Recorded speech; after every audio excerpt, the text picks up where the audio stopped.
are certainly the cleanest steps on Madison Avenue. That's how Mr. Day wants them kept. Good morning. Morning.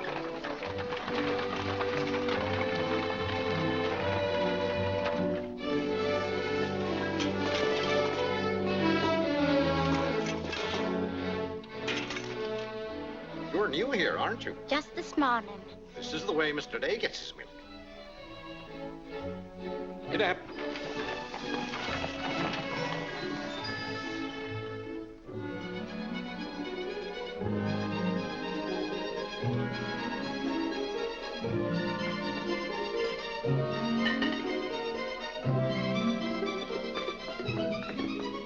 Annie, be careful of this dish. You could burn your hands. And keep the cover on till you're ready to serve them. Mr. Day likes his muffins hot. I'll do that.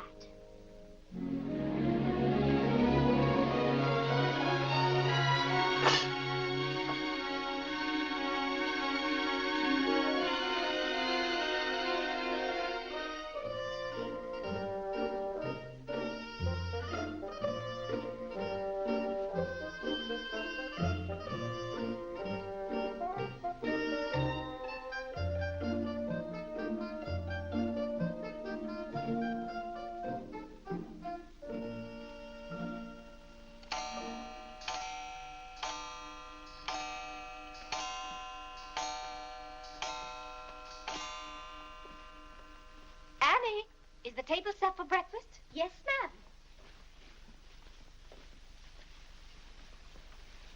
Good morning, ma'am.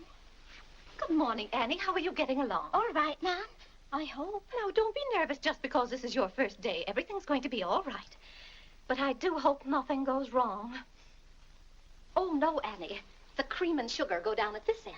Oh, I thought in the center, ma'am. Everyone could reach them easier. Mr. Day sits here. Oh, excuse me. I didn't know where to place the napkins, ma'am. You can tell by the rings. The boys have their initials. C for Clarence. He sits here. J for John. Here. W for Whitney. He sits over there, next to his father. Yes, ma'am. And the one with the little dog on it is Harlan's, of course. He's the baby. This narrow, plain one is mine. And this is Mr. Day's. It's just like mine, except that it got bent one morning. Oh, and that reminds me, Annie, always have Mr. Day's coffee piping hot. Yes, ma'am. And whenever Mr. Day speaks to you, just say yes, sir. Don't be nervous. You'll get used to him. Yes, ma'am. Oh, that beautiful rubber plant. I'm so glad it came.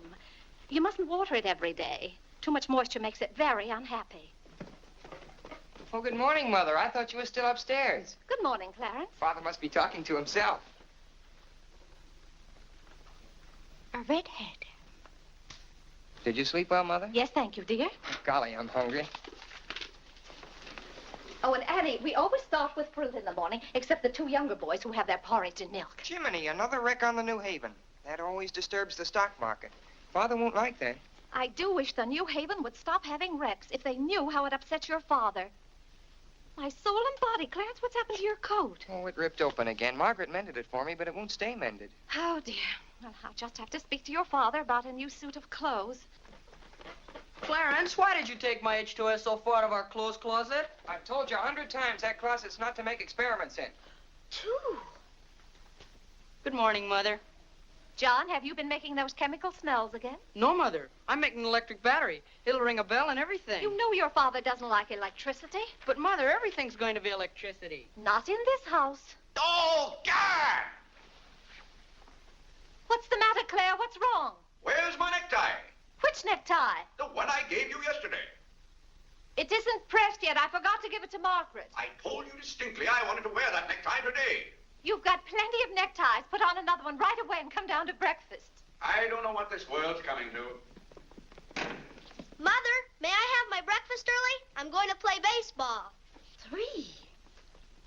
Whitney, before you leave the house, you have to study your catechism. But, Mother, they're going to let me pitch today. Good morning.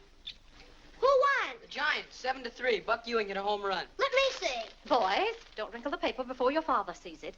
Mother, could you ask me my catechism now? I think I know it. Well, let's see. What is your name? Whitney Benjamin. Who gave you your... Come and help me down, Mother. steps to come down, Mom. Good morning, darling. Good morning, Mother. How's your finger? It itches. Good, that's a sign it's getting better. Come along. Oh, Let's see, what was I doing? Oh, yes, the catechism. Who gave you your name? my sponsors in baptism, wherein I was made a member of Christ, the child of God, and an inheritor of the kingdom of heaven. Mother, if I hadn't been baptized, wouldn't I have any name? Not in the sight of the church. What did your sponsors then for you? They did promise and vow 3 things in my name. First, that I should renounce the devil and all his works, the pomps and vanity of this wicked world, and all the sinful lusts of the flesh. And secondly,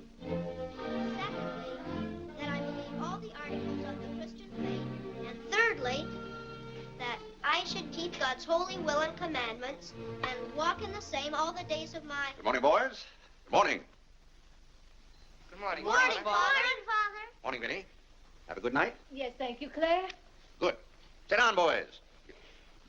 What's that thing doing in here? Claire, that's our new rubber plant. Place for rubber plants is on the equator. Take that object out, Catherine. You're not Catherine? No, sir. Good. Never liked Catherine anyway. Thank you, Clarence. Put it somewhere else, Annie, but not too near a window. Sit down, Harlan. Thank you, dear.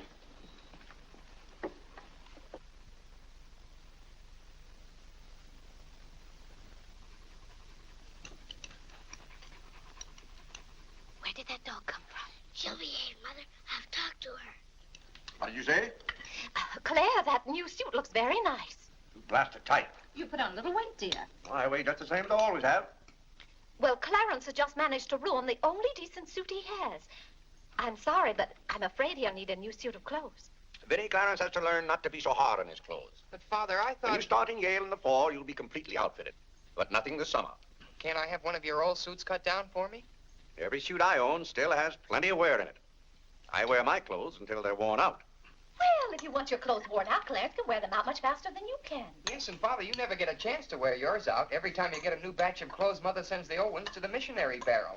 I guess I'm just as good as any old missionary. Clarence, before you compare yourself to a missionary, remember the sacrifices they make. Oh, I don't know, Vinnie. I think my clothes would look better on Clarence than on some Hottentot. Have that dark sack suit of mine cut down to fit you. Oh, thank you, Father. One of Father's suits. Thank you, sir. In return for that, Clarence, I want you to practice more often on your violin. Whitney, don't eat so fast. Well, Father, I'm going to pitch today. But before I go, I have to study my catechism. What do you bother with that for? Because if he doesn't know his catechism, he can't be confirmed. But Vinnie, Whitney's going to pitch today. He can be confirmed any old time. Claire, sometimes it seems to me you don't care whether your children get to heaven or not. Oh, Whitney will get to heaven all right. I'll be there before you are, Whitney. I'll see that you get in. And Whitney, when we get to heaven, we'll organize a baseball team of our own. Good. Be just like you to try and run things up there. Well, from all I've heard about heaven, it seems to be a pretty unbusinesslike place. They could probably use a good man like me. What makes you so sure they'll let you into heaven? Well, if they don't, I'll certainly raise a devil of a row. Claire, I do hope you'll behave when you get to heaven. Now, Vinnie. Vinnie, how many times have I asked you not to engage a maid who doesn't know how to serve properly? Claire, can't you see she's new and doing her best? How can I serve myself when she's holding that platter over my head? Hold it lower, Annie. Yes, ma'am. What became of the one we had yesterday? I don't know why you can't keep a maid. Oh, you don't. Why on earth can't you run your house the way I run my office? All I want is service. What the devil's that noise? It's Annie. Annie? Who's Annie? The maid. I'll take it, Annie. Claire, aren't you ashamed of yourself? What have I done now? You made her cry speaking to her the way you did. I never said a word to her. I was addressing myself to you. I do wish you'd be more careful. It's hard enough to keep a maid, and the uniforms just fit this one.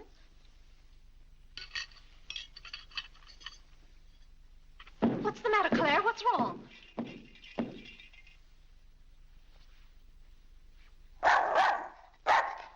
What in the name of... Well, Where did you come from? Who do you belong to? She's mine, Father. Her name is Princess. Looks more like a prince to me. What's wanted? Margaret, this bacon's good. Oh, Well, it's good. yes, sir. Harlan, how's that finger? Come here, let me see it.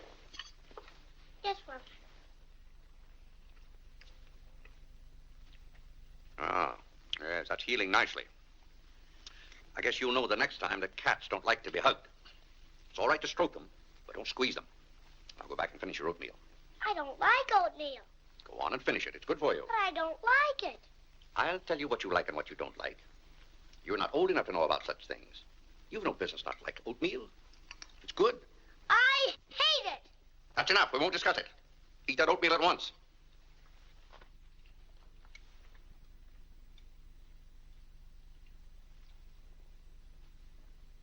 Ah.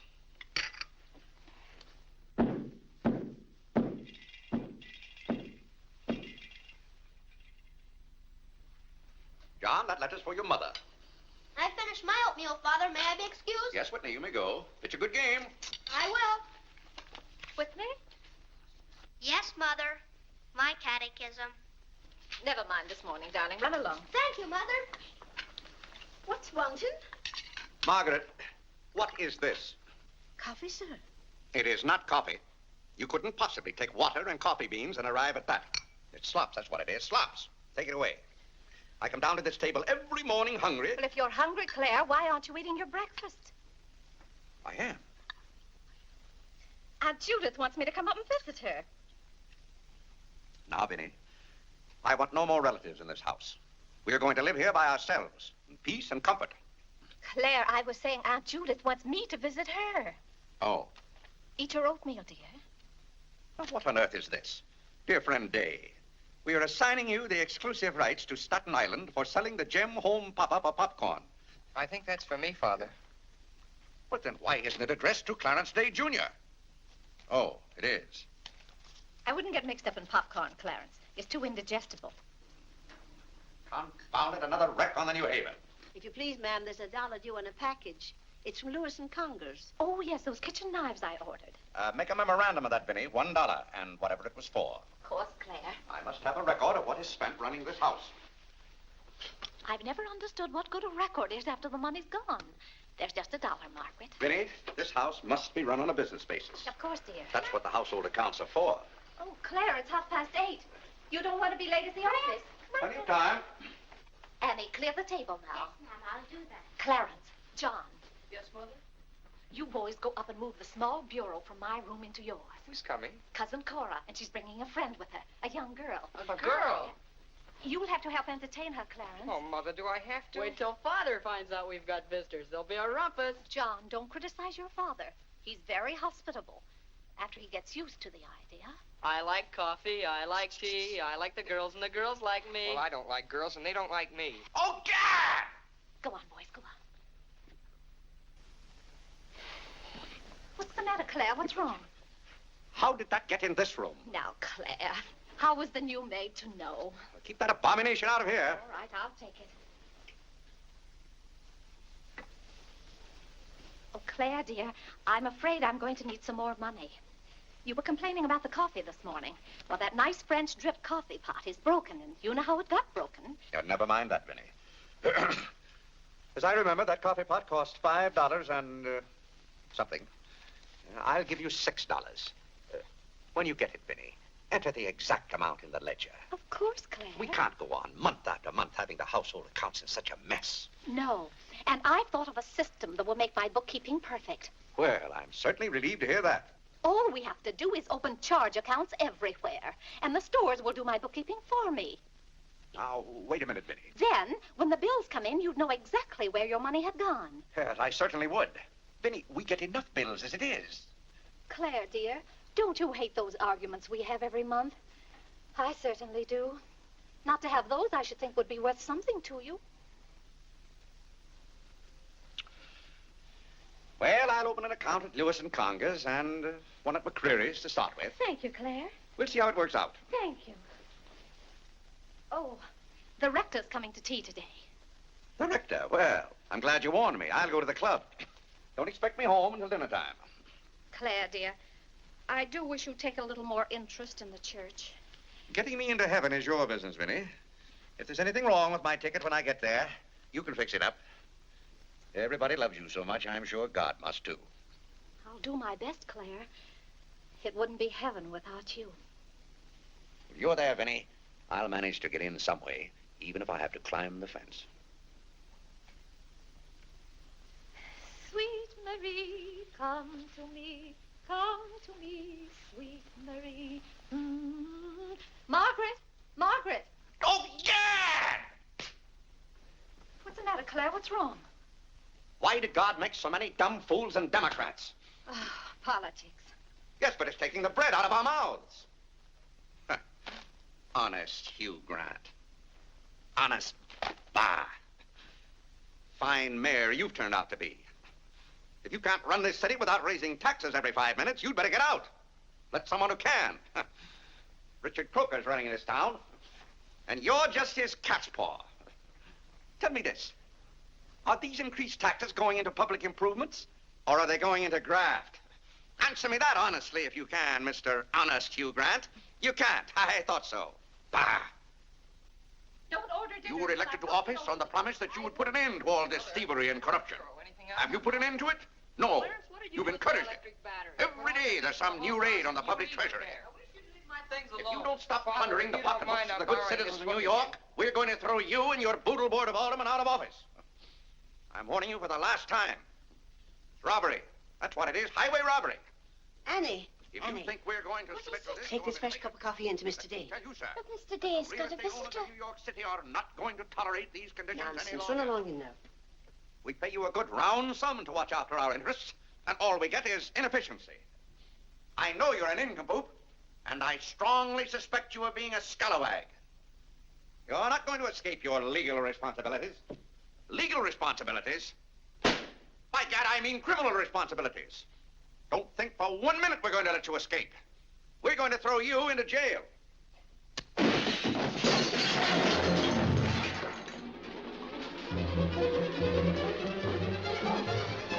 Annie, are you hurt? He can't throw me into jail. Vinnie? Vinnie, why can't I have quiet here in the morning? Claire, what happened?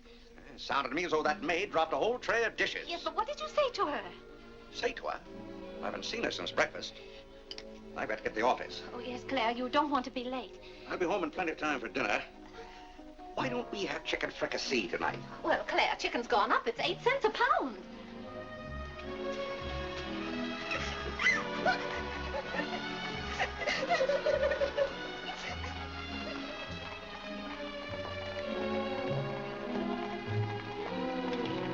Where the devil's she going, dressed up like that? Claire, you've done it again. How could you? Could I what? Can't you see she's leaving? Dear, I've no time to engage a new maid. We'll have to have dinner out. Dinner out? Nonsense. I'll engage a new maid myself. Claire, you can't. She has to fit the uniforms. I'll have one here in an hour.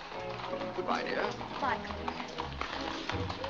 Good morning, Mr. Day. On your way to the office? Yes, Terence. Good morning. Mrs. Day? Good morning, Mr. Day. Jim.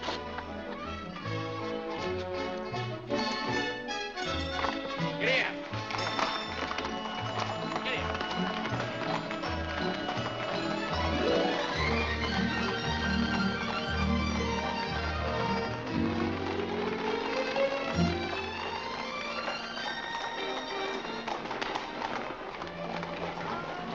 Cora, it's wonderful to see you. Oh, Vinnie, I declare you're getting younger and prettier every year. Oh, this is Mary Skinner. It's Skinner's daughter. My goodness, I never would have known you. Just leave your things out here and come right on in. I heard my father talk so much about you, Mrs. Day. Did he tell you how he used to dip my pigtails in the inkwell at school? What's the news in Pleasantville, Cora? Oh, Vinnie, I have so much to tell you. We wrote you that Aunt Carrie broke her hip. Yes. That was the night that Robert Ingersoll lectured. Of course, she couldn't get there, but it was a good thing for Mr. Ingersoll she didn't. How do you do, Cousin Cora? Oh, Clarence. My. No, Cora, this is John. John, why, how you've grown. You'll be a man before your mother. John. This is Mary Skinner. How do you do? How do you do? Vinnie, everybody in Pleasantville sends their love. Oh. Grandpa Ebbets, Cousin Edith, Aunt Hattie, the Taylors, oh, just everybody. Cora, how did. is Grandpa Evan? Oh, he hasn't been at all well. You know he only has one kidney, and that's floating. How do you do, Cousin Cora? I'm glad to see you. This can't be Clarence. Yes, it is. My. My goodness, every time I see you boys, you've grown another foot. Let's see, you're going to St. Paul's now, aren't you? St. Paul's? I was through with St. Paul's long ago. I'm starting in Yale this fall. Yale? Oh, Mary, this is Clarence, Mary Skinner. How do you do? Oh, this is Mary's first trip to New York. Yes, it is. It's her first trip. We'll have to show Mary around. Oh, I tell you, I'll ask Mr. Day to take us all to Delmonico's for dinner tonight. Delmonico's? Think of that, Mary, Delmonico's. And Cousin Clara's such a wonderful host. Well, I know you girls want to freshen up, so come upstairs. Clarence, get their bags. I've given you girls Clarence's room, but he didn't know about it until Now, this Vinnie, morning. I don't want you to He hasn't give us moved a his dog. things Don't out you yet. bother about us But for that doesn't 1 make any minute. John, get their old bags. We can just take care of ourselves. You know, everyone is pleasant. Oh, you play the violin. Well, I fool with it a little. You're just being modest. No, really, I play the piano. Not awfully well, but... Now, you're being modest. Do you ever play duets? Well, I haven't up to now. Neither have I. Up to now.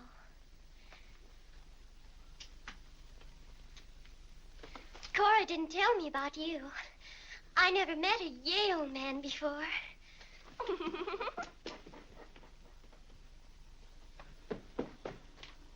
What's happened to you? Nothing. I feel fine.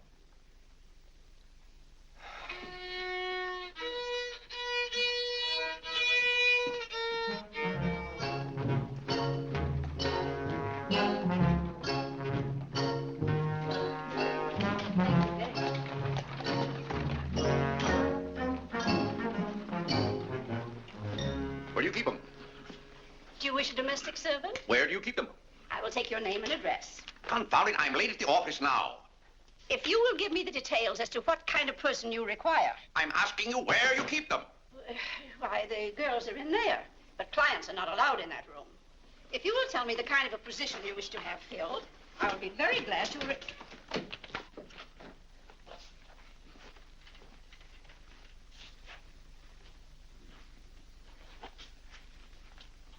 You stand up, please. Sir, this is quite against the rules. I must know what you want the girl for. I'll take that one. What's your name? Hilda, sir. Hilda, you go right over to 420 Madison Avenue. I will, sir. That's all, thank you. Sir, before I can let any girl go from this establishment, I must know the character of the home in which she will be employed. Madam, I am the character of my home. Oh. My duty toward my neighbor is to love him as myself and to do unto all men as They should do unto me. as they should do unto me. To... He really knows it. Well, he's done very well for so young a boy. May I go now? Yes, darling. Thank you, Dr. Lloyd. Not at all. Come on, Harlan. Wait for me. Ah, you and Mr. Day must be very proud of your children. I was hoping I'd find Mr. Day at home this afternoon. Well, he's usually home from the office by this time. Perhaps he's gone for a gallop in the park. It's such a fine day. He's very fond of horseback riding, I believe. Oh, yes. Tell me, has he ever been thrown from a horse? Oh, no. No horse would throw Mr. Day. I just thought he might have had some accident. I notice he never kneels in church. Oh, that's no accident. But I don't want you to think he doesn't pray. He does. Why, sometimes you can hear him all over the house. But he never kneels. Ah, perhaps that's Mr. Day now. I hardly think so. Oh, the devil, I forgot. Claire, you're just in time for tea. I'll send for some hot water. How are you, Dr. Lloyd? It's a great pleasure to have a visit with you, Mr. Day. Mother, are they back yet? No, Clarence, no. Except for a brief glimpse on the Sabbath, I don't see much of you. Well, Claire, did you have a busy day at the office? Devilishly busy. Claire. A very busy day. Tired out. How a man can get tired just sitting at a desk all day, I don't know. I suppose Wall Street is just as much a mystery to you as it is to me, Dr. Lloyd. No, it's all very clear to me. My mind often goes to the businessman. The picture I'm most fond of is when I envision him at the close of the day's work. I see him pausing in his toil, and it comes over him that all those figures of profit and loss are without importance or consequence. Vanity and dust. Well, I'll be... Claire? Yes, ma'am. Delia, some more hot water, please. Yes, ma'am. Who's that? The new maid. Where's the one I sent this morning? The uniform didn't fit. I like the one I picked out better. Claire, Dr. Lloyd wants to tell us about the plans for the new edifice. The new what? The new church.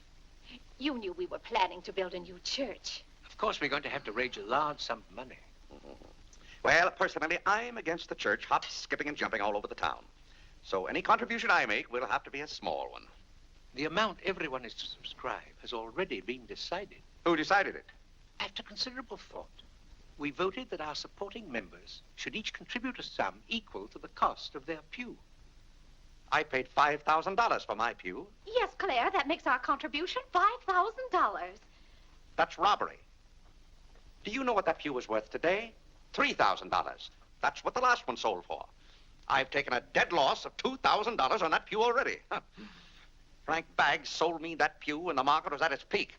He knew when to get out. And I'm warning you, Vinnie, if the market ever goes up, I'm going to unload that pew. Clarence Day, how can you speak of the temple of the Lord as though it was something to be bought and sold on Wall Street? Now, Mrs. Day, your husband is a practical man. We've had to be practical about the new church. We have all the facts and figures. Oh? What's the property worth where we are now? Oh, let's see. Is it $40,000? I know the figure has a 4 in it. What's the new piece of property going to cost you? I think the figure I heard mentioned was $85,000.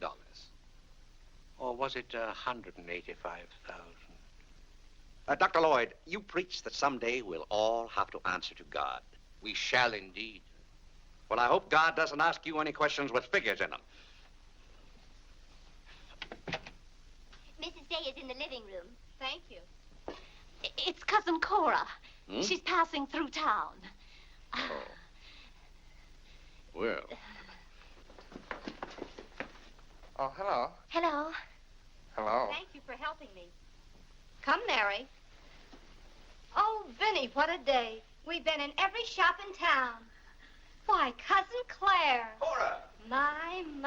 You're as welcome as the flowers in May. This is Mary Skinner, Mr. Day. How do you do? I've been telling Mary all about you. She's been dying to meet you. Well.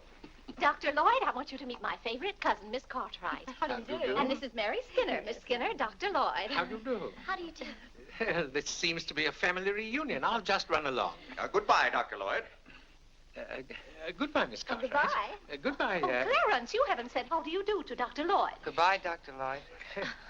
Goodbye, everybody. I'll go to the door with you, Dr. Thank Lloyd. you, and thank you so much for the tea. Those muffins were delicious. And Who did you say this pretty little girl is? She's Ed Skinner's daughter. This is Mary's first trip to New York. Oh, sit down, sit down. Have some tea. We had tea downtown. Oh, never mind then. Delia. Delia, sit down, sit down. Even if you have had tea, you can stay and visit for a while.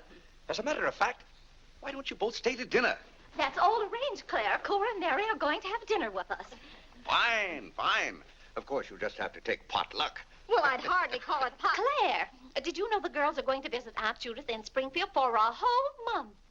Fine. Now, how long are you going to be in New York, Cora? All week. Splendid. We'd hope to see something of you. Well, you certainly will. Cora, did you find anything you wanted in the shop? Oh, I can't wait to show you. Oh, but I'm afraid some of these packages can't be opened in front of Cousin Claire. Shall I leave the room?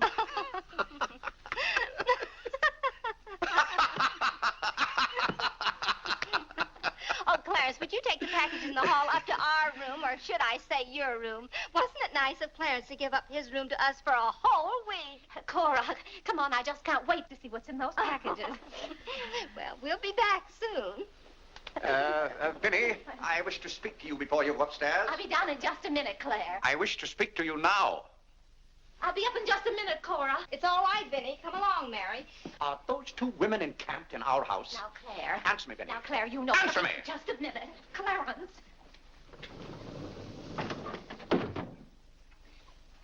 Now, Claire, you know you've always been fond of Cora. What has that to do with her planking herself down in my house and bringing hordes of strangers with her? How can you call that sweet little girl a horde of strangers? Why don't they go to a hotel?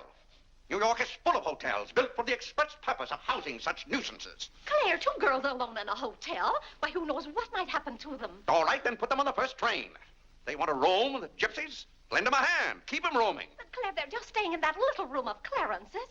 The trouble is they don't stay there. They stay in the bathroom. Every time I want to take my bath, it's full of giggling females, washing their hair. I tell you, I won't have it.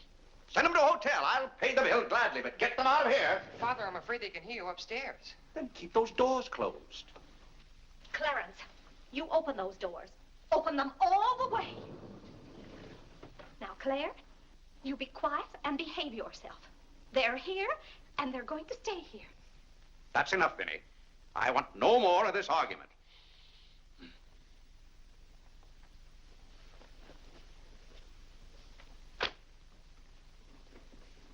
Oh, ta!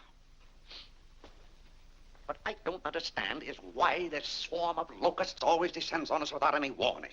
Oh, thunder.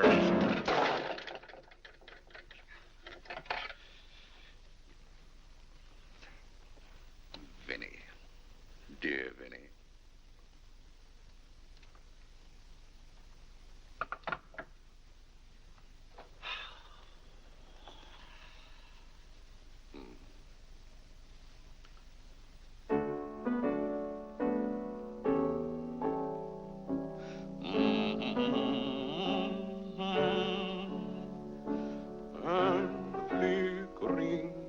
Shadows softly come and go. Oh, my heart, be weary. Father, may I go along with the rest of you to Delmonico's? What's that, Delmonico's? You're taking Mother, Cousin Cora, and Miss Skinner to Delmonico's for dinner tonight. Oh, Gad! I won't have it. I won't have it. I will not have my life arranged for me. I bought this house for my own comfort. I will not submit myself to this indignity. Now, Claire, what's the matter? I won't stand it. By heaven, I won't stand it. Clarence. Do I understand that I am not permitted to have dinner in my own home? Oh, Claire, a little change will do you good. I have a home to have dinner in, and any time I can't have dinner at home, this house is for sale. Well, Claire, you can't have dinner here tonight because it isn't ordered. And besides, Cora and Mary want to see something of New York. Well, that's no affair of mine. I am not a guide to Chinatown and the Bowery. Oh, Mr. Day, I just love your house. I could live here forever.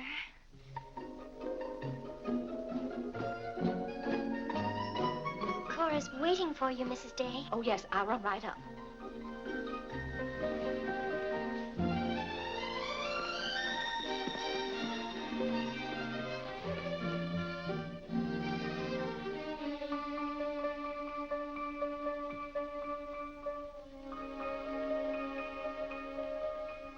I'm glad you like our house, Miss Skinner. I like it very much, Mr. Day. Praise from a stranger is approbation indeed. At home, our living room is green. I like green. I like green, too. Red's my favorite color. It's an interesting thing about colors. Red's a nice color in a house, too, but outside, too much red would be bad. I mean, for instance, if all the trees and the grass were red. Outside, green's the best color. That's right. I never thought of it that way. But when you do think of it, it's quite a thought. I bet you make your mark at Yale. Oh. My mother wants me to go to college. Do you believe in girls going to college? I guess it's all right if they want to waste that much time. Before they get married, I mean. I'm glad you're fond of music, Mr. Day. Oh, hello. Look, a new youth companion. John enjoys the youth's companion. John. Won't you sit down?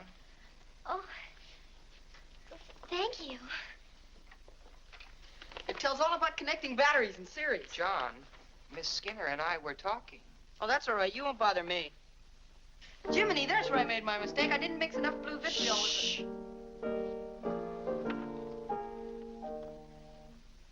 Oh, don't stop. Can you play that? I'm afraid not. Can you play Sweet Genevieve? That's my favorite. Not without my music. Hymns are nice, don't you think? I like this one.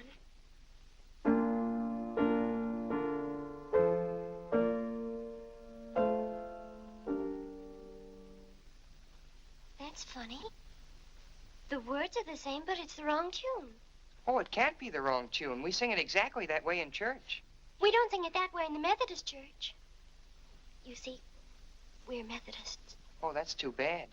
Oh, I don't mean it's too bad that you're a Methodist. Anybody's got a right to be anything they want, but what I mean is, we're Episcopalians. Yes, I know. Anyway, the words are the same. Shall we begin?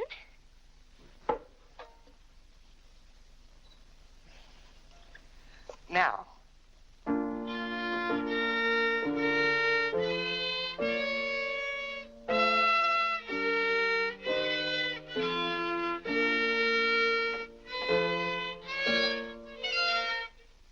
Oh, dear. Well, what's wrong? Shall we try again?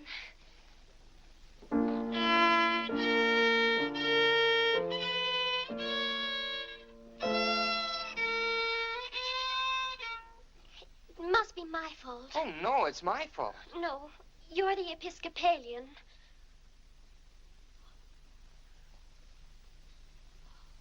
I just remembered something. My father was an Episcopalian. He was baptized an Episcopalian. He was an Episcopalian right up to the time he married my mother. She was the Methodist. Oh. Oh, well, let's try it again, then.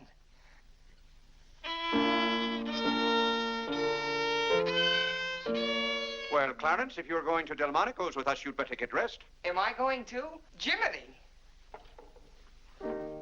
Thank you, Father. Be ready in just a minute, Mother.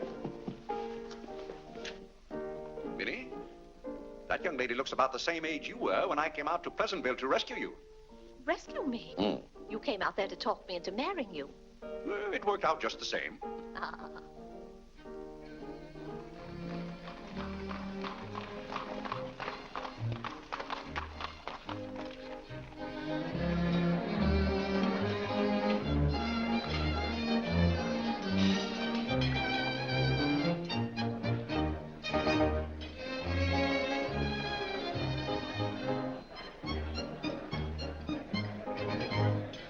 L'addition, François. Oui, monsieur, tout de suite. Louis, l'addition pour monsieur Day. Oui, monsieur.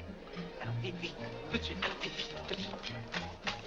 Cette sauce diable était délicieuse. Merci, monsieur. Je suis content que monsieur soit satisfait. Merci, monsieur. Bon. France. Oui. No cooking like the French. Claire, it was so nice of you to invite Cora and Mary here their first night. It's been a pleasure. Mr. Day, have you always been an Episcopalian? I've always gone to the Episcopal Church, yes. But you weren't baptized a Methodist or anything, were you? You were baptized an Episcopalian? Come to think of it, I don't believe I was ever baptized at all. Claire, that's not very funny, joking about a subject like that. I'm not joking. I remember now, I never was baptized. Claire, that's ridiculous. Everybody's baptized. What? I'm not. No one would keep a little baby from being baptized. You know father and mother, free thinkers, both of them. They felt their children should decide those things for themselves. But Claire... I remember when I was 10 or 12 years old, Mother set out to give some thought to it, but I never got around to having it done to me. Claire, do you know what you're saying? Yes, I'm saying I've never been baptized. Then something's got to be done about it right away. Now, Vinnie, don't get excited over nothing. Why haven't you ever told me? Well, what difference does it make? I've never heard of anyone who wasn't baptized. Even the savages in darkest Africa. Well, it's all right for savages and children. But if an oversight was made in my case, it's too late to correct it now.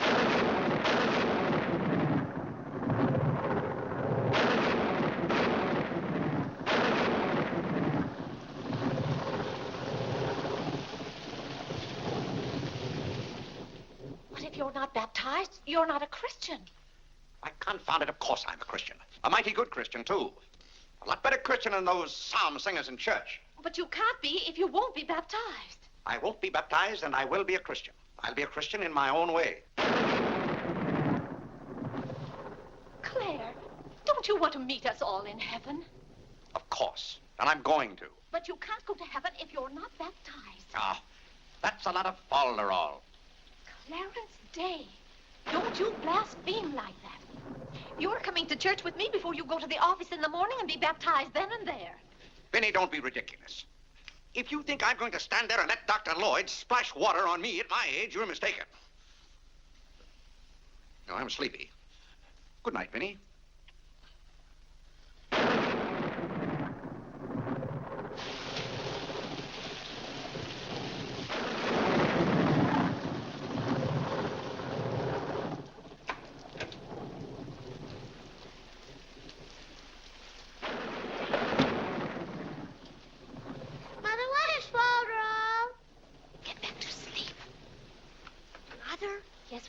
If Father hasn't been baptized, he hasn't any name.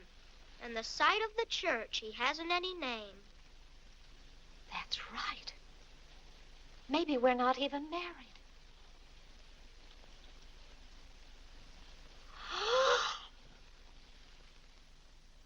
We, thine unworthy servants, do give thee most humble and hearty thanks for all thy goodness and loving kindness to us and to all men. We bless thee for our creation, preservation, and all the blessings of this life. But above all, for thine inestimable love in the redemption of the world by our Lord Jesus Christ. For the means of grace, for the hope of glory. And we beseech thee, give us that due sense of all thy mercies, that our hearts may be unfeignedly thankful, Martin, and that we show forth to kneel. not only with our lips, Tell Clarence to kneel. by giving up ourselves to thy Tell service, Clarence to kneel. and by walking before thee in holiness and Mother says kneel. all our days. Through Jesus Christ our Lord, to whom He says he can. with thee He says and the he Holy can. Ghost be all honor and glory, world without end. Amen. The grace of our Lord Jesus Christ, and the love of God, and the fellowship of the Holy Ghost be with us all evermore. Amen. Amen.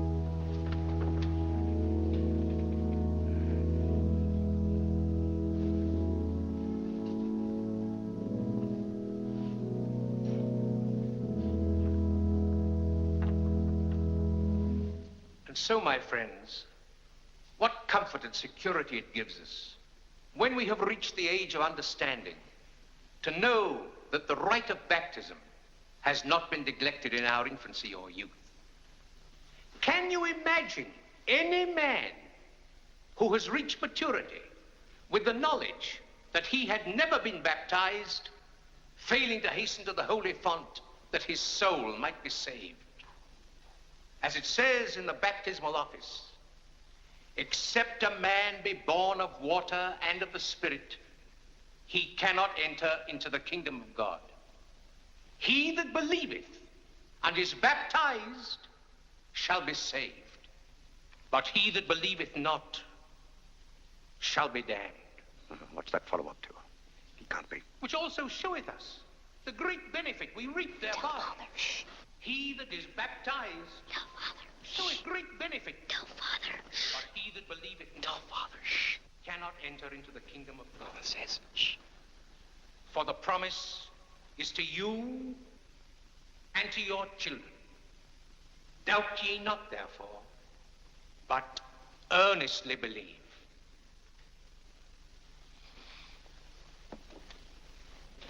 In the name of the Father, and of the Son, and of the Holy Ghost. Amen.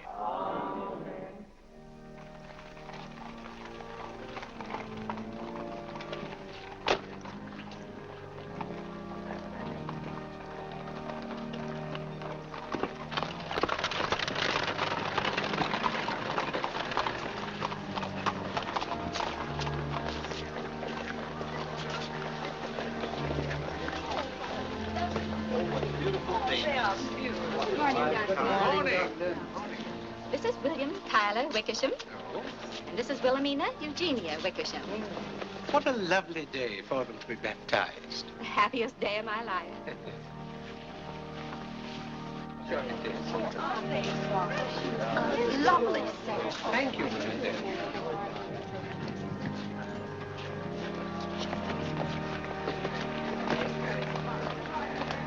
Claire, you know I didn't ask Dr. Lloyd to do that. You must have said something. Well, I had to find out from him if we were really married. I am married and I'm not baptized. And as far as I'm concerned, the whole congregation can know it. They certainly know it now. That suits me. I don't go to church to be preached at as though I were some lost sheep. Claire, you don't seem to understand what the church is for.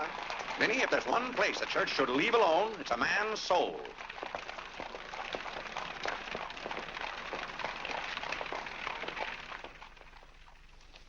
Well, he's going to be baptized, Cora. You mark my word. I just couldn't go to heaven without Claire. Why, I get lonesome for him even when I go to Ohio. It's awfully hard on a woman to love a man like Claire so much. Oh, men are so aggravating. They take everything for granted. They certainly do. You know, I don't believe Claire has come right out and told me he loves me since we've been married. Of course, I know he does because I keep reminding him of it. You have to keep reminding them, Cora. Vinnie, the table isn't set for dinner yet. I'll be back in a minute, Cora. We're having it after Cora and Mary go to the train. Their cab's coming at 1 o'clock. Cab? The horse cars go right past the door. But, Claire, they have those heavy bags. Cabs are a waste of money. Well, if dinner's going to be delayed, I'll work on this month's bills. Where are they? Now, Claire, it isn't fair to go over the household accounts when you're hungry. Vinnie, where are those bills? They're in the library on your desk. Oh. I didn't know dinner was going to be late. No one ever tells me anything in this house. Back home, I ride all the time. I love horses. The horse is my favorite animal. Well, goodness, where have you two been? Clarence wanted to show me his grandfather's house. You'll have to hurry and finish your packing. It won't take me long. Can I help you pack? Clarence! Clarence? Why did you kneel in church today? I just couldn't.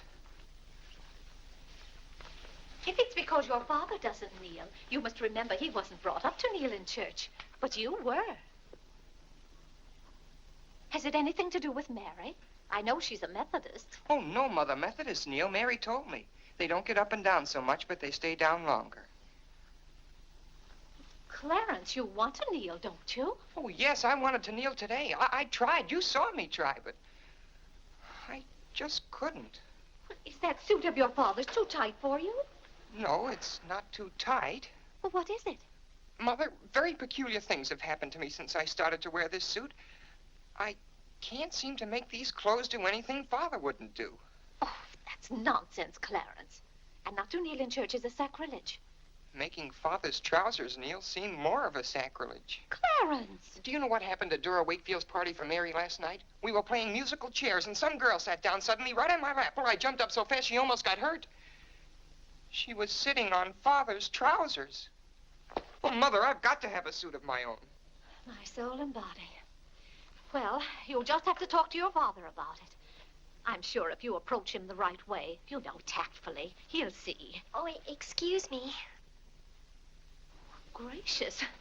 It didn't take you very long. Well, I'll see about your box lunch for the train. Remember, it's Sunday.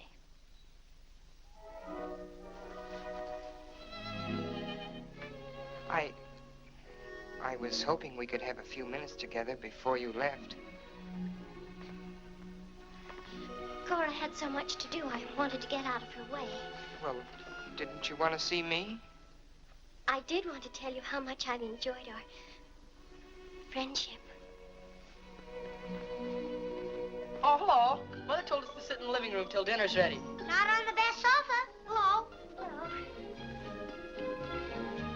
Have you ever been out on our porch? Oh, yes. Well, let me show it to you.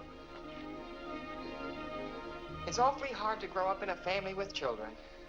My, I've never known a week to pass so quickly. Why, Yes? Yes? You're going to write me when you get to Springfield, aren't you? Of course. If you write me first. But you'll have something to write about, your trip and Aunt Judith and how things are in Springfield. You write me as soon as you get there. Maybe I'll be too busy. Maybe I won't have time.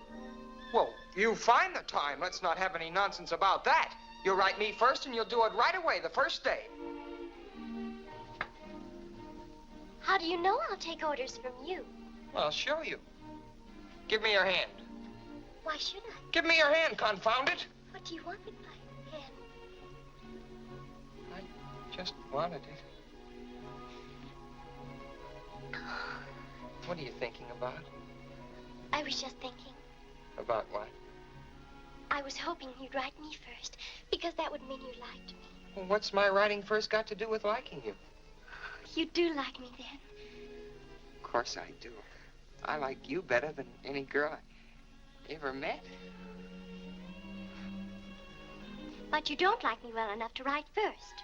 Well, I don't see how one thing's got anything to do with the other. But a girl can't write first because she's a girl. Well, that's nonsense. If a girl has something to write about and a fellow hasn't, there's no reason why she shouldn't write first. You know, the first few days I was here, you'd do anything for me. And then you changed. You used to be a lot of fun. Then all of a sudden you turned into an old sober sides. Why, you even dress like an old sober sides. What's the matter? I just happened to remember something. What? Oh, I know. It's because this is the last time we'll be together. Mary, please. But, Clarence, we'll see each other in a month when I come back. Oh, Clarence, please write me first, because that'll show me how much you like me. Please. I'll show you how much I like you. Get up, get up! Oh, Mary, don't do that. Please don't do that. Now you'll think I'm just a bold and forward girl. Oh, no, it's not that. Was it because it's Sunday? No, it'd be the same any day. Oh! You just didn't want me sitting on your lap. Oh, it was nice of you to do it. It was nice of me, so you told me to get up. You just couldn't bear to have me sit there. Well, you needn't write me first. You needn't write me any letters at all. Because I'll tear them up without opening them. I never want to see you again. Oh, Mary, listen to me. Mary, please. Oh, Mary.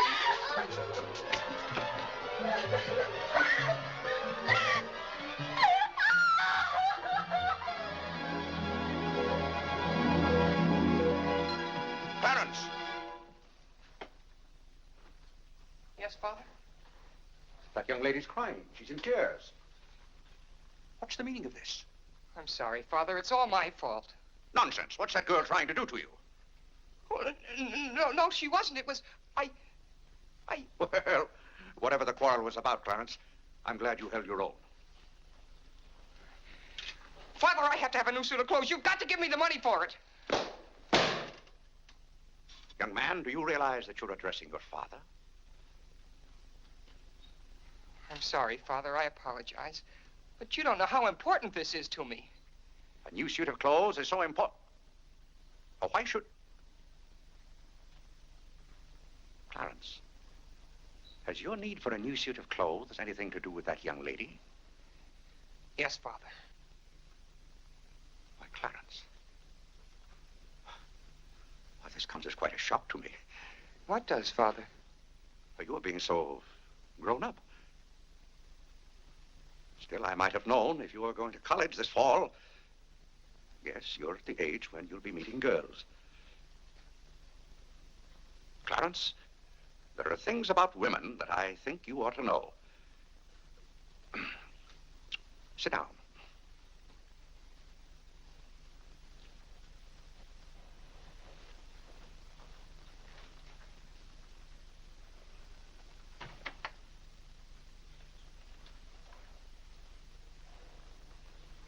Yes, I think it's better for you to hear this from me than to have to learn it for yourself. Clarence, women aren't the angels that you think they are. Well, now, first let me explain this to you. You see, Clarence, we men have to run this world, And it's not an easy job. It takes work. And it takes thinking. A man has to reason things out. Now you take a woman. A woman thinks... No, I'm wrong right there. A woman doesn't think at all. She gets stirred up. And she gets stirred up over the most confounded things. Now, I love my wife just as much as any man, but that doesn't mean that I should stand for a lot of falderall. By gad, I won't stand for it. Stand for what, Father? That's the one thing I shall not submit myself to. Clarence, if a man thinks a certain thing is wrong, he shouldn't do it. If he thinks it's right, he should do it. Now, that has nothing to do with whether he loves his wife or not. Who says it has, Father? They do. Who, sir? Women. They get stirred up. And then they try to get you stirred up, too. But don't you let them do it, Clarence. Don't you let them do it. Now, if you can keep reason and logic in the argument, well, a man can hold his own, of course. But if they can switch you, pretty soon the argument's about whether you love them or not. I swear I don't know how they do it. But don't you let them, Clarence. Don't you let them. I see what you mean so far, Father. If you don't watch yourself, love can make you do a lot of things you don't want to do. Exactly. But if you do watch out and know just how to handle women, then you'll be all right. All a man has to do is be firm. You know how sometimes I have to be firm with your mother. Yes, but Father, what can you do when they cry? Well, that's quite a question. You just have to make them understand that what you're doing is for their good. I see. Now, Clarence, you know all about women.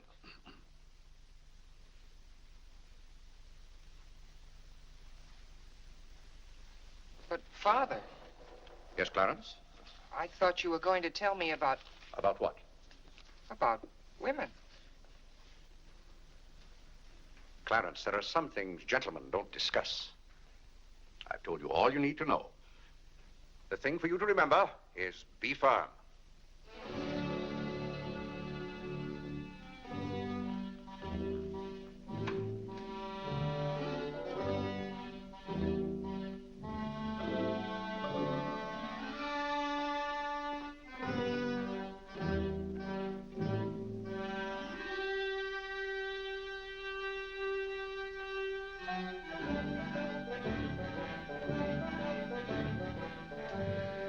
Mary, when you get to Springfield, the very first thing you...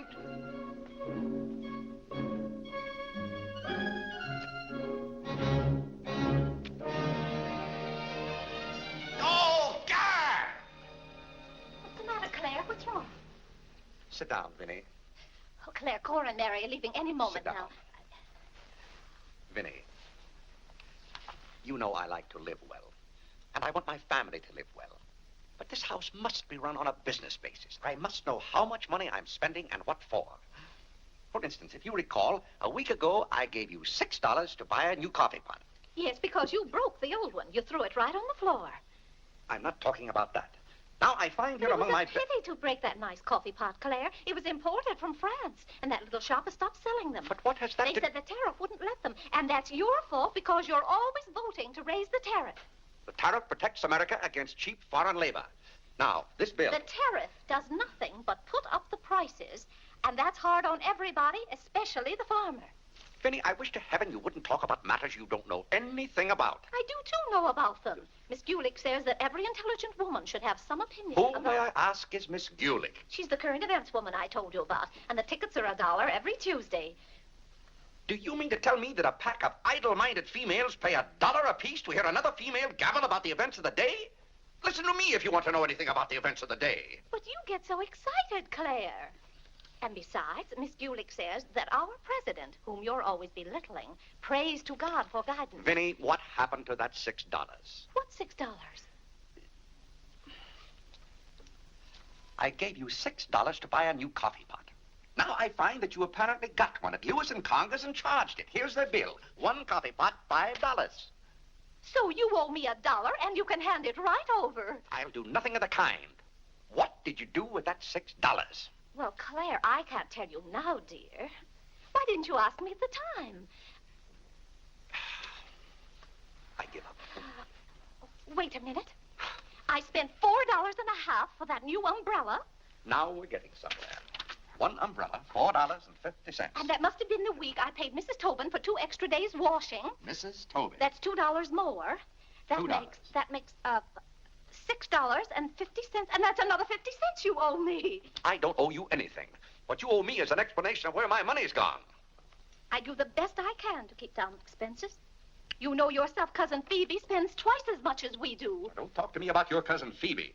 You talk about your own relatives enough. That's not fair, Vinnie. When I talk about my relatives, I criticize them. I can't even speak of Cousin Phoebe. You can speak of her all you want to. But I won't have Cousin Phoebe or anyone else dictating to me how to run my house. I didn't say a word about her dictating. Claire, you know she isn't that. You said... I don't know what you said now.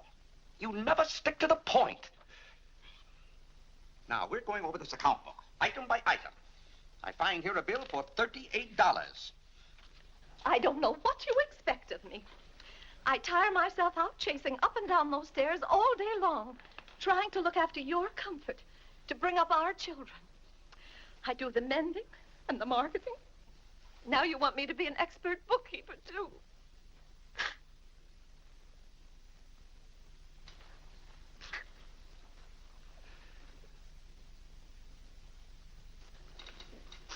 Vinnie, I want to be reasonable, but can't you understand? I'm doing all this for your own good. Oh. Well, I suppose I'll have to go ahead just paying the bills and hoping I've got enough money in the bank to meet them. But it's all very discouraging. I'll try to do better, Claire. Well, that's all I'm asking. Well, I'll make out the checks and sign them. But maybe I haven't any right to sign those checks since in the sight of the Lord I haven't any name. That's right. Claire, to make those checks good, you'll have to be baptized right away. Vinnie, the bank doesn't care whether I've been baptized or not. Well, I care. And no matter what Dr. Lloyd said, I'm not sure we're really married. Vinnie, we have 4 children. If we're not married now, we never will be. Claire, Dr. Lloyd said this morning. Well, that's all, Vinnie. Hadn't you better go tell Whitney to watch for the cab? Not before you give me that $1.50. What $1.50? The $1.50 you owe me. I don't owe you any $1.50. I gave you money to buy a coffee pot for me, and somehow it turned into an umbrella for you. Why, Clarence Day, what kind of man are you? Quibbling about $1.50 when your immortal soul is in danger. And what's more, All right. All right.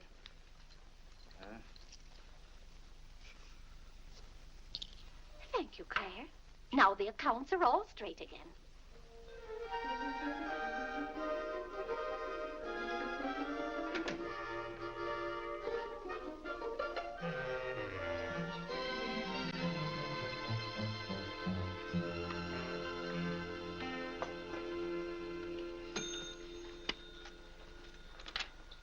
What were you doing down there? I'm setting up this new burglar alarm. I invented it myself. Have you got any money you can lend me? No, you owe me 30 cents now. Well, I'll give you my stamp collection and my piece of John Wilkes Booth's finger. How much? Enough to get a new suit of clothes? If you can wait a month till I hear from the patent office in Washington, I may be rich. Well, I can't wait that long. Maybe I could get it sooner. I'm going to look into something else tomorrow. Wanted, an energetic young man to sell household necessity. Liberal commission. Apply 312 with... John, let me have this job. Why should I give you my job? They're hard to get. But I've got to get a new suit of clothes. Maybe I could get the job for both of us. I'll ask the man.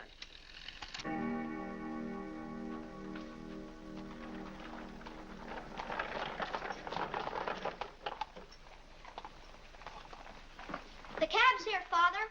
Oh, thank you, Whitney. Vinnie, Cora, the cab's here. John, go up and get their bags. Yes, sir.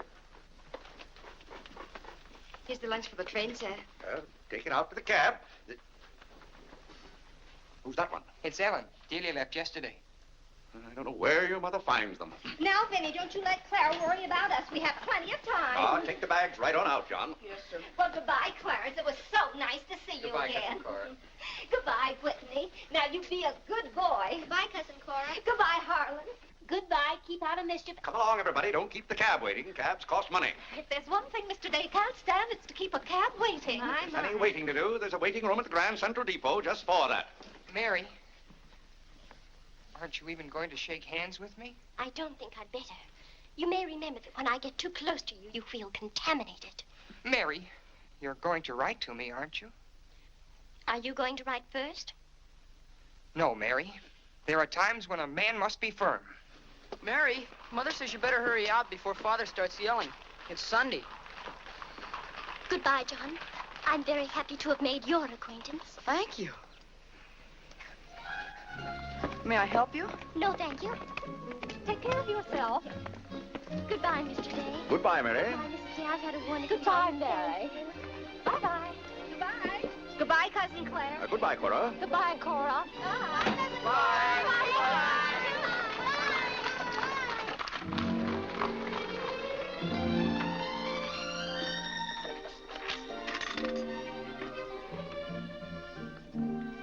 Dear Mary. My duty toward my neighbor is to love him as myself and to do to all men as I would they should do unto me. Has Father gone to the office yet? Come on, let's go over to the ball field. I've got to guard this box till John comes back. It's his burglar alarm. It wouldn't work, so he fixed it. We're going to put it back in the dining room after Father goes to the office. Are there burglars around? Everywhere. Oh. To love, honor, and succor my father and my mother. Why do you have to learn that? Because if I don't, I'll go to hell. Father's going to hell. He is not. Yes, he is, because he isn't baptized. He'll go to hell and burn for 1,000 years. He won't. He won't. He'll be in a lake of fire and brimstone, and 1,000 devils with pitchforks will be poking at him. No, Mother, don't let me. Father will hear you. No, I don't. Oh, come on, you faithful. Oh, come on, That noise. Just singing, Father. You boys be quiet. You know your mother isn't feeling well. Yes, Father.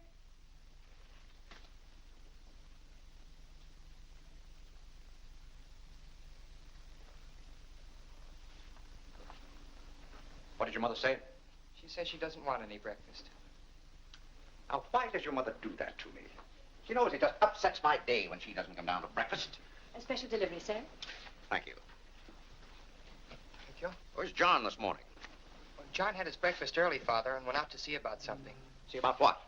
Well, John and I thought we'd work this summer and earn some money. Good. Work never hurt anyone. It's good for them. But if you're going to work, work hard. King Solomon had the right idea about work. Whatever thy hand findeth to do, Solomon said, do thy doggonedest. Well, I don't understand this at all. Here's a letter from some woman I never even heard of. Oh, Father. Don't gad! What is it, Father? This woman claims that she sat on my lap and that I didn't like it. Huh. What's that word? No, that one down there. It looks like curiosity. Oh. I only opened your letter as a matter of curiosity.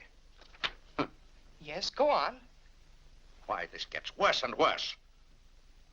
It just turns into a lot of sentimental, lovey-dovey mush. Tchah!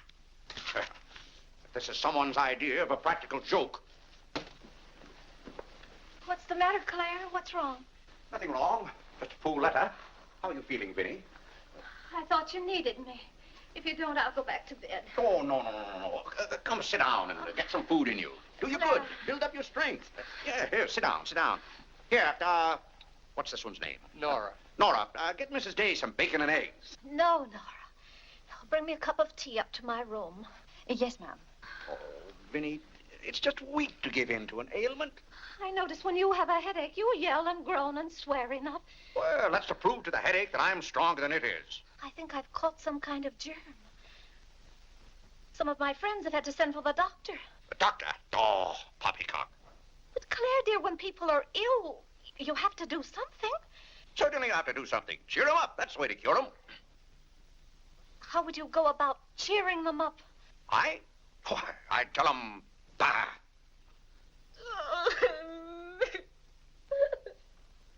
What have I done now? Oh, Claire, hush up.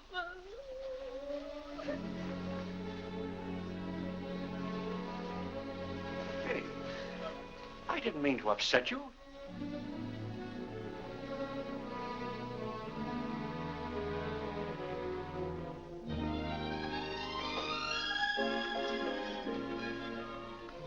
Dear Clarence.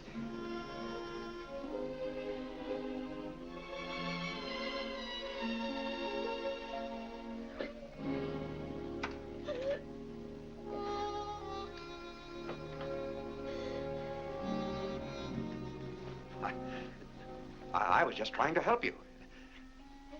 You know, when you take your bed, I have a confounded lonely time around here. So when I see you getting it into your head that you're not feeling well, I want to do something about it. But just because some of your friends are giving into this, no reason why you should imagine you're ill. Claire, stop. Get out of this house and go to your office.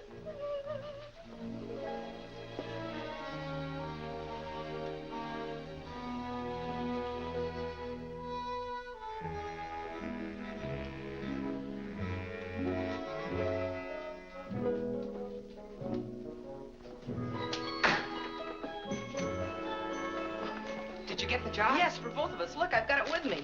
What is it? Medicine. Medicine? You took a job for us to go out and sell medicine? But it's wonderful medicine. Look what it cures. A sovereign cure for colds, coughs, catarrh, asthma, quinsy, and sore throat. Poor digestion, summer complaint, colic, dyspepsia, heartburn, and shortness of breath. Lumbago, rheumatism, heart disease, giddiness, and women's complaints. Nervous prostration, St. Vitus dance, jaundice, la grippe, proud flesh, pink eye, seasickness, and pimples. It's made from a secret formula known only to Dr. Bartlett. We get 25 cents commission on every bottle we sell, and he's giving us the territory of all Manhattan Island. Well, lots of fathers and mothers' friends have some of those diseases. Let's start out by calling on them. Yes. Oh, what if they ask us if we use it at our house? Oh, yes, it would be better if we could say we did. Excuse me? Oh, is that the tea for Mrs. Day? Yes. Well, I'll take it up to her. Oh, thank you. Right away now, while it's hot. What's the matter with Mother? I don't know. She was just complaining. Say, it says here it's good for women's complaints. Here.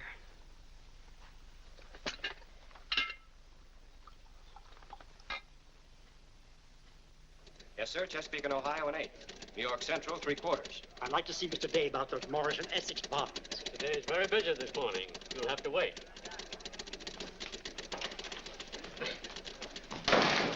Where's Father? Well, Master Whitney, have you come to pay us a visit? Where's Father? He's busy in his office with a customer. Master Whitney! But, Mr. Day, the president of the firm is... Father, you have to come home right away. What's the meaning of this? Who sent you down here? Your mother? No, sir. Mother's ill. She's terribly ill. Did the doctor send you for me? No, sir. It was Margaret. Margaret? Margaret says you're to come home right away and no nonsense. Perkins, go down and stop the first cab you see. A cab, sir? For you, Mr. Day? Yes, I want a cab, and no nonsense. Yes, sir. I'm sorry, Mr. Hopkins.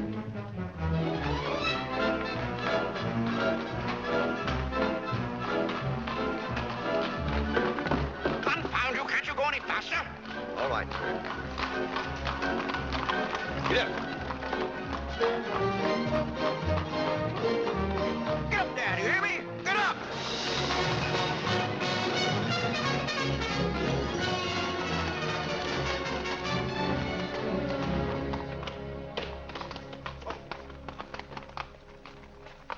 Oh, Doctor, how is Mrs. Day? She's a pretty sick woman.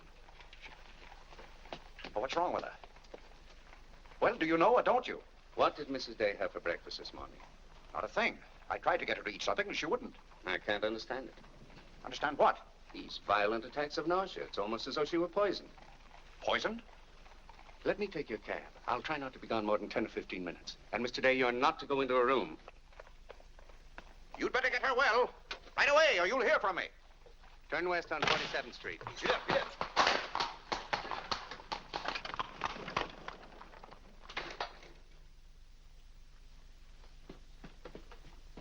How is Mother?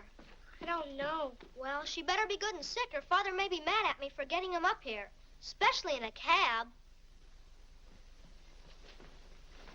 Has your father come? Yes, just now. Where are you going, Margaret? I have to go for the minister.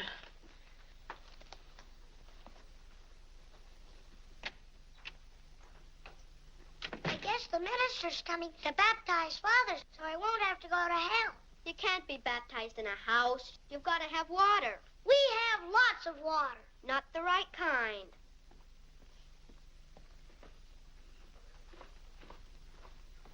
Is Mother better, Father? How can I tell? She wouldn't let me in the room with her. These confounded doctors never know what's the matter with anybody.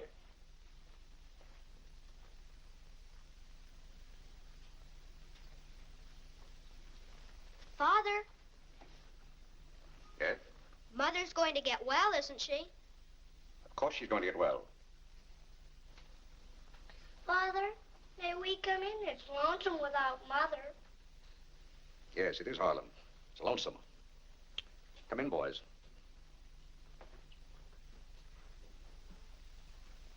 What have you been doing, Harlan? Nothing. They won't let me upstairs. What about you, Whitney? I was supposed to learn the rest of my catechism. Will you hear me, Father? Yes, Whitney, I'll hear you. Start here. How many parts are there in a sacrament? 2, the outward visible sign and the inward spiritual grace. What is the outward visible sign or form in baptism? Water, wherein the person is baptized in the name of... You haven't been baptized, have you, Father? Whitney, what is the outward visible sign? Water, wherein the person... You don't know it well enough, Whitney. You'd better go and study it some more. Do you want me to read to you, Harlan? Father, are they going to put you into hell? Whitney, take Harlan with you.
What's the world coming to? Everybody's sending for the doctors. Doctors don't do you any good. Only make you feel worse. All poppycock. Who's ringing that bell? Stop that noise! Stop it, I say! What idiot's ringing that bell? Mr. Day, we must all be quiet. Mrs. Day is very ill. I know she's ill. Go up and see if she needs anything. And what are you doing out of the house? Send for the minister. The minister? He'll be right in. He's paying off the cab.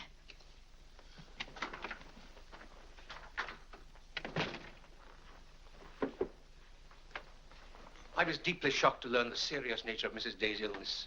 Will you take me up to her? She's resting now. She can't be disturbed. The doctor will be back in a minute.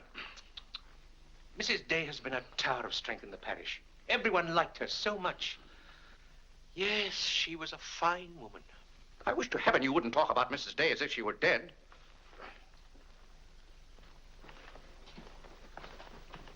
Is the doctor back yet? No. Does she need him? Well, she's kind of restless. She's talking in her sleep and twisting and turning.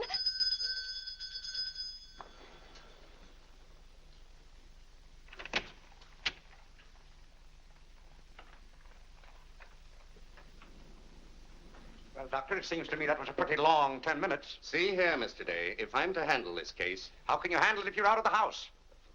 Who is this? It's Dr. Summers. How do you do? I felt that Mrs. Day's condition warranted my getting Dr. Summers here as soon as possible for consultation. I hope that meets with your approval. Why, yes, of course. Anything that can be done. Upstairs, Doctor. Pardon me.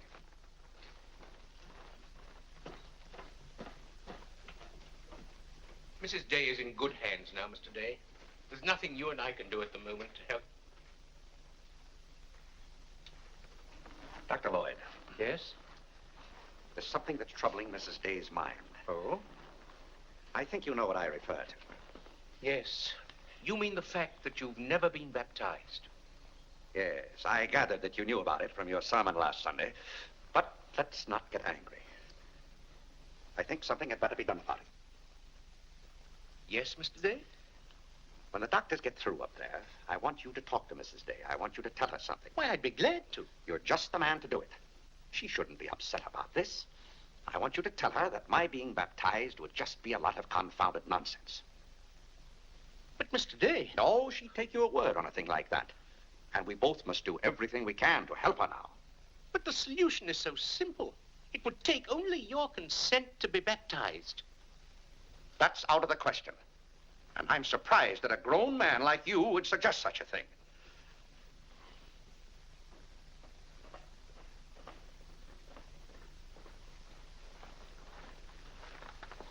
Well, Doctor, how is she? What have you decided? Is there a room we could use for our consultation? Well, yes, my library. Doctor. Dr. Summers, this isn't serious, is it? After we've had our consultation, we'll talk to you, Mr. Day. But surely... Rest assured, Dr. Summers will do everything that is humanly possible. We'll try not to be long.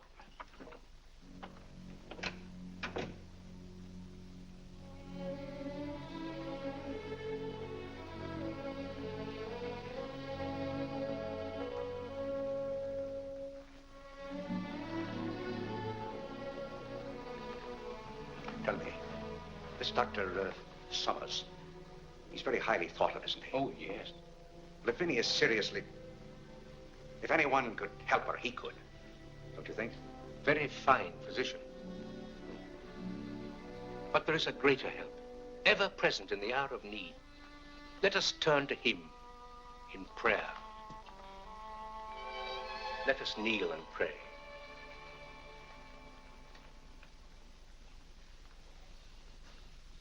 Let us kneel and pray.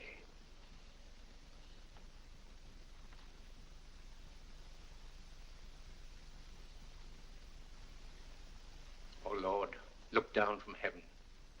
Behold, visit, and relieve this thy servant who is grieved with sickness. Have mercy on her, O Lord. Have mercy on this miserable sinner. Forgive her, and extend thy accustomed goodness. She's not a miserable sinner, and you know it. Oh, God! You know Vinnie is not a miserable sinner. She's a fine woman. She shouldn't be made to suffer. It's got to stop, I tell you. It's got to stop. Have mercy, I say. Have mercy, I tell you. What's the matter, Claire? What's wrong? Vinnie. Vinnie, what are you doing down here? You shouldn't be out of bed. You get right back upstairs. I heard you call. Do you need me? Vinnie, I know now how much I need you. Get well, Vinnie. I'll be baptized. I promise. I'll be baptized. You will? I'll do anything. Oh, Claire. We'll go to Europe, just we two. You won't have to worry about the children or the household accounts. Or...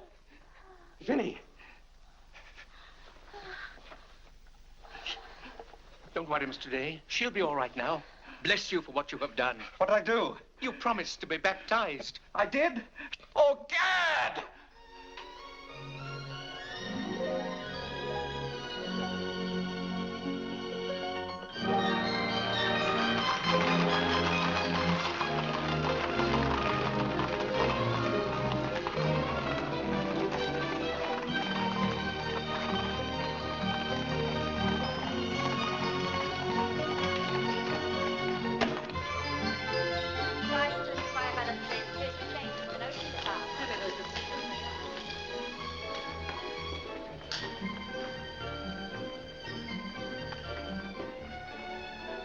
Isn't it drafty here, Mother? Shall I get your coat, Mother? The No, doctor said thank you you. mustn't take cold. I'm quite comfortable, thank you. Come on now, let's stay together. Holland, don't you get lost again. Aren't the hats lovely this year? Ostrich feathers. You wouldn't wear that hat, would you, Mother? I think that's very pretty. I think they're all pretty. Oh, I do need some pink silk thread. Oh, isn't this applique beautiful? Just arrived from Paris, madam. It's charming. What are you looking for, Mother? Oh, I'm just shopping. I think I'll just take a plain one. But this is the very latest. We've only had them in a few days. Remember, Mother, this is your first day out. You mustn't get too tired. No, I'm saving myself, dear. I have to. Cousin Cora's coming tomorrow. She is? Does Father know about it? Not yet. Is Mary coming too? Yes, dear. Harlan, don't touch things. I'll bet you knew it. No, Look, honest, Mother, I just didn't. like Father's. Not tomorrow. Yes, it is, isn't Aren't it? the sleeves a little long? Exactly Fits well like across the yours. shoulders. Come on now, Harlan. Now take about my the hand. sleeves. Don't get lost again. Do we have any more of this material? Yes, we do. Store it up. Thank you. I'd like you to touch things. This one is genuine imitation Dresden. The original design by Duryea. John, isn't this the darlingest thing? It's exactly what I've always wanted. How much is this lovely pug dog? $15, ma'am. $15? Gee whiz, Mother. We could buy a real-life bloodhound for $5. Oh, isn't he perfectly adorable? Oh, I shouldn't. I know I shouldn't. Mrs. Day. Oh, Mrs. Whitehead. How nice to see you. Are you quite recovered? Almost. This is my first day out. We've missed you at the church. You remember Mr. Morley? How do you do, Mrs. How do you Day? do? Mr. Morley preached the Sunday Dr. Lloyd was ill. Oh, yes. I can't tell you how much I enjoyed your sermon. Even my husband enjoyed your sermon. We've just come from the board meeting of the foreign missions. I'm taking Mr. Morley home to lunch. I had to drop in here to pick up a purchase. I won't be a minute. Is your parish in the city? Yes, it's on the outskirts. My church is in Audubon Park. Oh, way up there. Oh, are you acquainted in Audubon Park? No, I don't believe we know a soul there. Mr. Morley, would this be possible? My husband, Mr. Day. If we lower the collar, it'll be a very fine fit. You won't find a better suit of clothes in the city for $15. Oh, it's not the price. It's the money. Thank you for holding it for me. Welcome. Goodbye, Mrs. Day. I hope we meet again soon. Goodbye. It was very pleasant meeting you again. I think it was divine providence. I shall be delighted to be of service. Goodbye, Mr. Morley. Goodbye. May I work it? Oh, no, it's against the rules.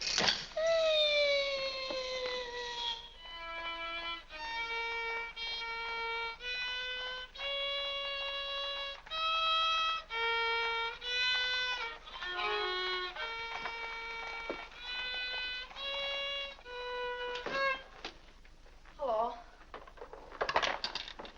What did you bring home more medicine for? Dr. Bartlett paid us off, didn't he? Oh, yes. Oh, Jiminy, you scared me. I've got to take $15 right down to McCreary's. I bought a suit there this morning, and I said I'd have the money this afternoon. Gee, that's too bad. What's too bad? Well, you see, Clarence... What? Dr. Bartlett paid us off in medicine. Oh, God! Well, he thanked us, too, for our services to mankind. But my suit, I've got to have it tomorrow. And besides, they're making the alterations. I've got to have $15. Maybe you could offer them 15 bottles of medicine. Oh, they wouldn't take it. McCreary's don't sell medicine. Father! Vinnie, I'm home. Good afternoon, sir. How's your mother, Clarence? Oh, the ride this morning did her a lot of good. She'll be well enough to go to church with us next Sunday. Ah, fine. But, Father, have you noticed I haven't been kneeling down in church lately? Don't let your mother catch you at it. Then I have to have a new suit of clothes right away. That doesn't make sense. But I can't do anything in your clothes that you wouldn't do.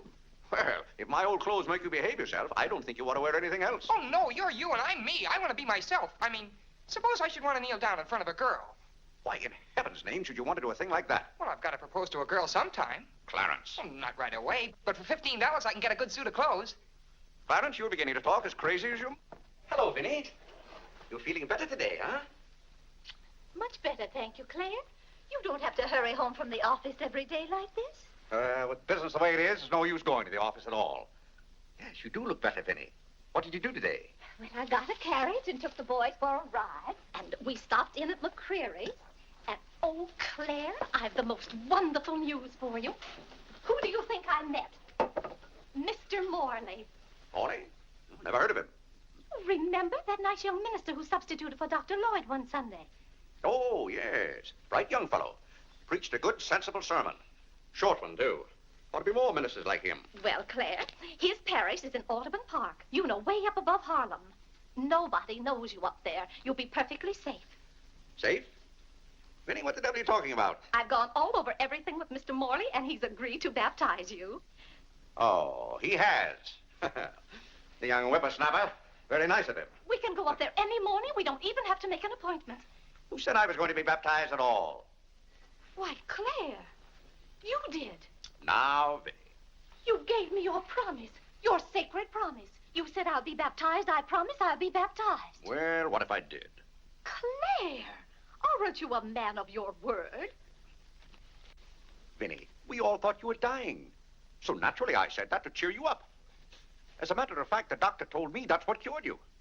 Well, it seems to me pretty ungrateful of you to press this matter any further. My being well has nothing to do with it.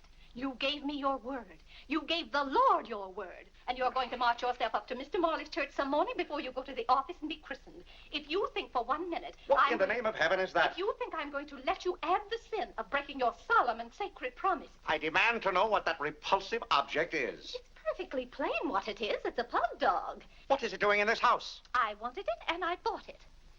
You spent good money for that? Claire, don't try to change the subject. How much did you pay for that atrocity? I didn't pay anything for it. I charged it. Charged it, I might have known. How much was it? $15. $15? Claire, For that eyesore? don't you call this lovely work of art an eyesore? It will look beautiful sitting on a red cushion by the fireplace in the living room. If that sits in the living room, I won't. Furthermore, I don't even want it in the same house with me. Get it out of here. Claire, you're not going to get out of this room until you set a date for your baptism. I'll tell you one thing. I'll never be baptized as long as that hideous monstrosity is in this house. All right. All right. Clarence. That pug dog goes back this afternoon, and he's christened first thing in the morning. You heard him, didn't you, Clarence? You heard him say that he'd be baptized as soon as I got this pug dog out of the house. You hurry right back to McCreary's with it, and be sure they credit us with $15. Oh, Mother, while we were at McCreary's, I happened to see a suit I'd like very much, and the suit was only $15. Well, Clarence, I'm afraid your suit will have to wait until after I get your father christened. Well, no, I meant that since the suit cost just the same as the pug dog, if I exchanged the pug dog for the suit... Why, yes. Then the suit wouldn't cost your father anything. Why, how bright of you, Clarence, to think of that. I'd better start right away before McCreary's closes. Yes. Now, let's see. If we're going to take your father all the way to Audubon Park... Clarence, on your way back, you stop at the livery stable and tell them to have a cab here at 8 o'clock tomorrow morning. Mother, a cab? Do you think you ought to? We can't walk all the way to Audubon Park. But you know what a cab does to Father. This is a very important occasion. All right. Get one of their best cabs, the kind they use at funerals. Well, those cost $2 an hour, and if Father gets mad... Well, if your father starts to argue in the morning, you remember. Oh, he agreed to it. We both heard him.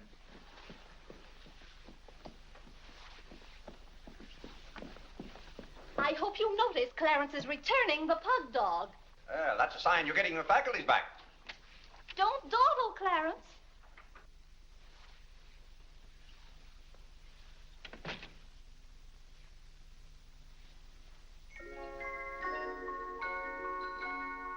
Come to me, sweet Marie, not because your face is fair, dear to see. Vinnie, it's good to hear you singing again. But your smile so pure and sweet makes my happiness complete, makes me falter at your feet, sweet Marie. Oh, on the way uptown, I stopped in at Tiffany's and bought you a little something. Thought you might like it. Claire, what a beautiful ring. I'm glad if it pleases you. Oh, Claire, how sweet of you. I don't know how to thank you. Well, it's thanks enough for me just to have you up and around again. You know, when you're ill, Vinnie, this house is like a tomb. There's no excitement. That's the loveliest ring you ever bought me. Now that I have this, you needn't buy me any more rings. Well, if you don't want any more... What I'd really like now is a nice diamond necklace. Vinnie, Do you know how much a diamond necklace costs? Yes, I know, Claire, but don't you see, you're giving me this shows I mean a little something to you. Now, a diamond necklace. Good heaven. If you don't know by this time how I feel about you. Well, we've been married for 20 years, and I've loved you every minute of it. What did you say, Claire? I said we've been married for 20 years, and I've loved you every minute of it. But if I have to buy out jewelry stores to prove it, if I haven't shown it to you in my words and actions, I might as well... Well, what have I done now? It's all right, Claire. I'm just so happy. Happy? You said you loved me. And this beautiful ring, that's something else I didn't expect. Oh, Claire, I love surprises. Well, that's another thing I've never understood about you, Vinnie. Now, I like to know what to expect. Then I'm prepared to meet it. Yes, I know, Claire, but life would be pretty dull if we always knew what was coming. Well, it's certainly not dull around here. In this house, you never know what's going to hit you tomorrow.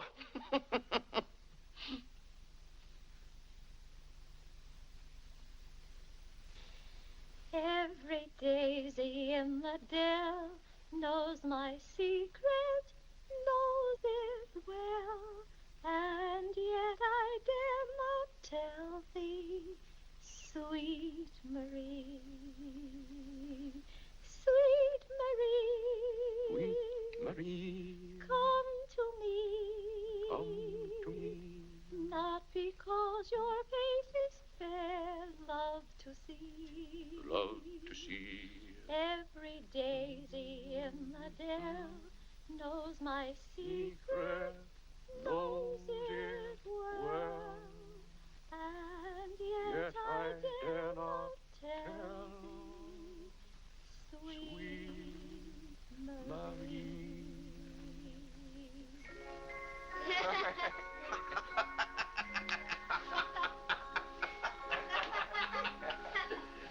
Well, then, Harlan, the very... Who are you? What's your name? Margaret, sir. Can't be Margaret. We've got one Margaret in the house.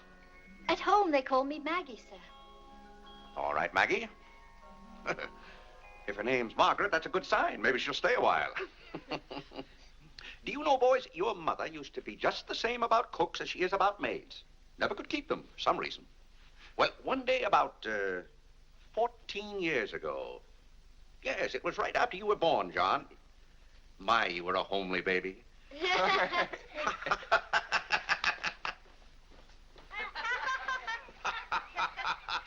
you, Margaret. Good morning, boys. Good morning, Good morning, Mother. Good morning, Claire. Morning, Vinnie. Why, you look as though you were dressed for a wedding. Do I, dear? Yes. Have a good night? Yes, thank you, Claire. Sit down, Vinnie. Sit down, boys. Oh, thank you, Clarence. Well, seems to me everyone's all dressed up this morning. What's on the program for this fine day? Well, this afternoon, May Lewis's mother is giving a party for everyone in May's dancing class.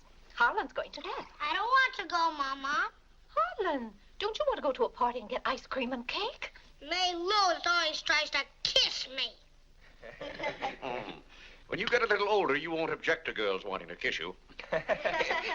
Will he, Clarence?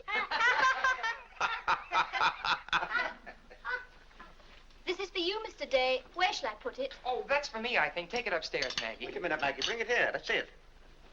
See, it's for me, Father, Clarence Day, Jr. Let me look. Well, that's from McCreary's. And it's marked charge. What is it? Claire, it's all right. It's nothing for you to worry about. Well, at least I think I should know what's being charged to me. What is it? Claire, stop your fussing. It's a new suit of clothes for Clarence, and it isn't costing you a penny. It's marked charge $15. It's costing me $15. And I told Clarence... Claire, can't you take my word? It isn't costing you a penny. I'd like to have you explain why it isn't. Because Clarence took the pug dog back and got the suit instead. Of course. And they'll charge me $15 for the suit. Nonsense, Claire. We gave them the pug dog for the suit, don't you see?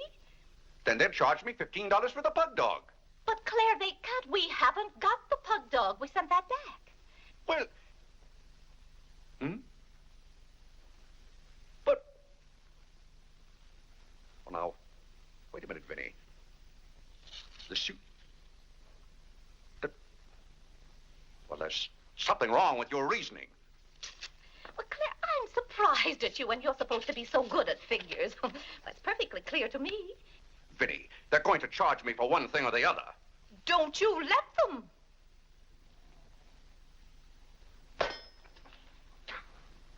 Well, McCreary's aren't giving away suits and they aren't giving away pug dogs.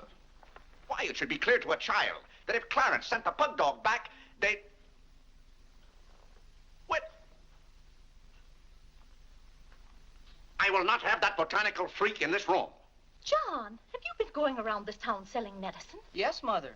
Dog medicine? No, Mother, not dog medicine.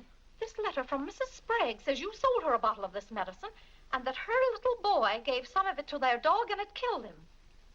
Now she wants $10 from us for a new dog. Here, let me see that letter. Well, he shouldn't have given it to a dog. It's for humans. Why, it's Bartlett's beneficent balm made from a secret formula. Have you been going around among our friends and neighbors selling some patent nostrum? But it's good medicine, Father. I can prove that by Mother. Vinnie, what do you know about this? Well, nothing, Claire. But I'm sure John didn't... No, I mean that day Mother was... That's enough.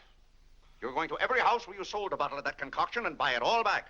But it's $1 a bottle. I don't care how much it is. Here, I'll give you the money now. How many bottles did you sell? 128. 128? Claire, I always told you John would make a good businessman. Young man, you'll have to come down to my office with me. I'll give you the money to buy back that medicine. $128. And $10 more for Mrs. Sprague's dog. That's $138. Thank you, Vinnie. But it's all coming out of your allowance. That means that you'll not get another penny until the whole $138 is paid up. I'll be 21 years old. Dog-gad! What's the matter, Claire? What's wrong?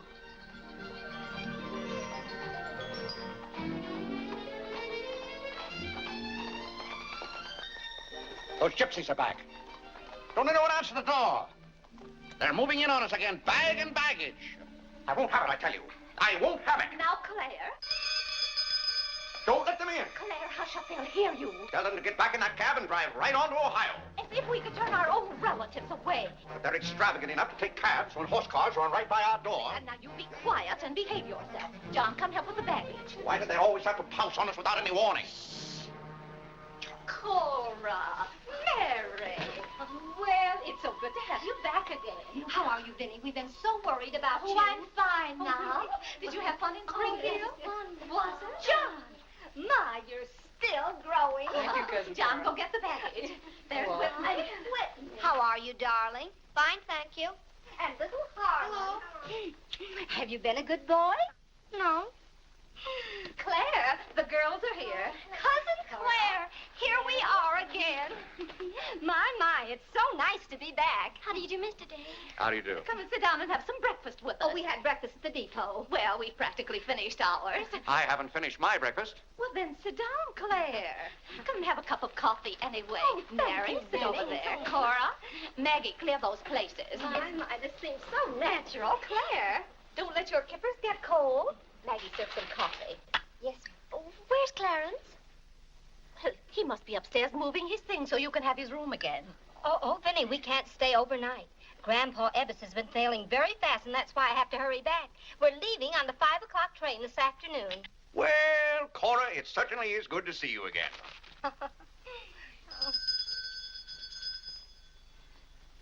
Well, who can that be? Well, this time it can't be another special delivery letter for Clarence. While you were in Springfield, our postman was kept pretty busy. It's the cab, ma'am. Cab? What cab? The cab that's to take us to Audubon Park. Oh, who's going to Audubon Park? We all are. Cora, the most wonderful thing has happened. Claire is going to be baptized this morning.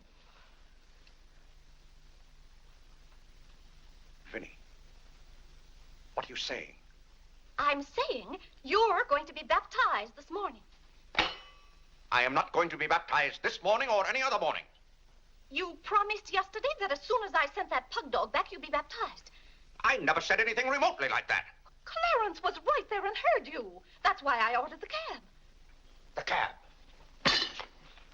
Vinnie, you send that right back. I'll do nothing of the kind. I'm going to see that you go to heaven. I I can't go to heaven in a cab. Well, you can start in a cab. I'm not sure they'll ever let you into heaven, but I know they won't unless you're baptized. They can't keep me out of heaven on a technicality. Claire, stop quibbling. You may as well face it. You've got to make your peace with God. Until you stirred him up, I had no trouble with God. Harlan, Whitney, come get your Sunday hats. Clarence, John. Yes, Mother? Hurry, we're ready to go. Oh, my prayer book. Harlan, come let me fix your tie. Vinnie, are you mad? Was it your plan that my own children should witness this indignity? Why, Claire, they'll be proud of you. I suppose Harlan is to be my godfather. Vinnie, I won't go through with this thing. That's final. Claire, dear, if you feel that way about it... I do. Then we won't take the children with us. I'm not talking about the children. I'm ready, Mother. Oh, John. Vinnie, I haven't time for anything like that this morning. I've got to take John down to my office with me and give him the money to buy back that dog medicine. But it wasn't dog medicine, sir. Young man, we're starting downtown this minute. You'll do no such thing. You gave me your sacred promise that day I almost died. Yes, and she would have died if we hadn't given her some of that medicine. That proves it's good medicine. You gave your mother some of that dog medicine? John, you didn't. Yes, we did, Mother. We put some in your tea that morning. Oh, John. Do you realize you might have killed your mother? You did kill Mrs. Sprague's dog. John, I'll have to give considerable thought as to how you're to be punished for this. But Claire... No, Vinnie. When I think of that day, why, we might have lost you. You're all right now, thank heaven. But what I went through that afternoon, the way I felt, I'll never forget it. You've forgotten it already. What do you mean? That was the day you gave me your sacred promise. Yes, but I wouldn't have given you my promise if I hadn't thought you were dying. And you wouldn't have almost died if John hadn't given you that dog medicine. Don't you see? Well, the whole thing is illegal. Suppose I had died. It wouldn't make any difference to you. You don't care whether we meet in heaven or not. You don't care whether you ever see me and the children again. Now, Vinnie, you're not being fair to me. It's all right, Claire. If you don't love us enough, there's nothing we can do about it. But that has nothing to do with it. I love my family as much as any man. All my life, I've struggled and worked just to... Gad, there's that cab. Vinnie, you're not well enough to go all the way to Audubon. Oh, I'm well enough if we ride. But that trip would take all morning. And those cabs cost $1 an hour. This is one of their best cabs. This costs $2 an hour. Well, then why aren't you ready? Get your hat on. Oh, tarnation! Hallelujah! Amen!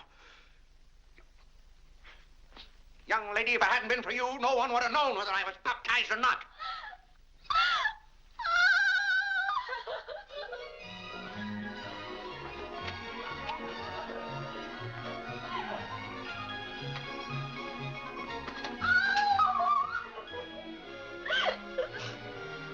Oh, Gad! Good morning, Mr. Day. You're going to the office? No, I'm going to be baptized.